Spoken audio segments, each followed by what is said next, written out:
बुलेटिनच्या सुरुवातीलाच पाहणार आहोत। धनगर आरक्षण प्रश्नी आज मुख्यमंत्र्यांची 4 वाजता बैठक पार पडणार आहे। या बैठकीला भाजपचे आमदार गोपीचंद पडळकर हजर राहणार आहेत। धनगर आरक्षण प्रश्नी सर्वपक्षीय बैठकीमध्ये सरकारने समितीला 3 महिन्यांचा कालावधी दिलेला होता।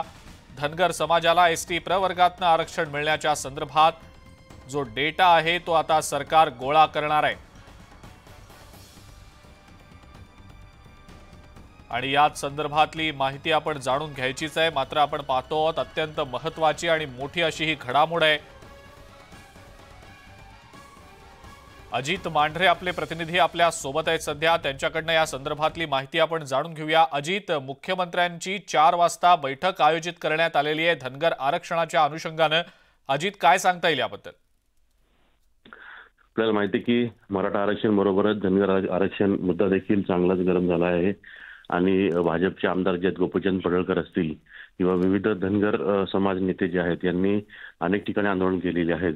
अधिवेशन सुरू असताना गोपीचंद पडळकर जे आहेत त्यांच्या नेतृत्वामध्ये मोठा मोर्चा आला होता विधान भवनावरती आणि त्या पार्श्वभूमीवरती सभागृहात देखील चर्चा याविषयी झाली होती।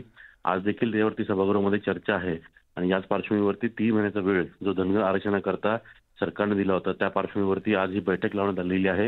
या बैठकीमध्ये मुख्यमंत्री, उपमुख्यमंत्री हे देखील असणार आहेत। या बैठकीमध्ये कशा रीतीने धनगर समाजाकरता जो एक आयोग तयार केला गेलेला आहे त्यातून धनगर समाजाला कशा पद्धतीने आरक्षण दिलं जावं किंवा कसं दिलं जाईल याविषयी आणि आयोगाने आतापर्यंत केलेल्या कामकाजाविषयी सर्व माहिती जी आहे ही त्या बैठकीत दिली जाईल आणि पुढच्या म्हणजे सरकारची पुढची पावलं धनगर आरक्षणाकरता कशी असतील या सगळ्या गोष्टीची जी शहानिशा आहे किंवा या सगळ्या गोष्टींचे महत्त्वाचे मुद्दे जे आहेत ते आजच्या मीटिंगमध्ये होतील आणि त्या मीटिंगच्या पार्श्वभूमीवरती नेमकं काय घडलं, धनगर समाज नेते या सगळ्या गोष्टीला किती तयार झालेले आहेत हे सर्व बैठकीअंती स्पष्ट होईल। बरं अजित, धन्यवाद, सविस्तर माहिती आपण दिलीत त्याबद्दल।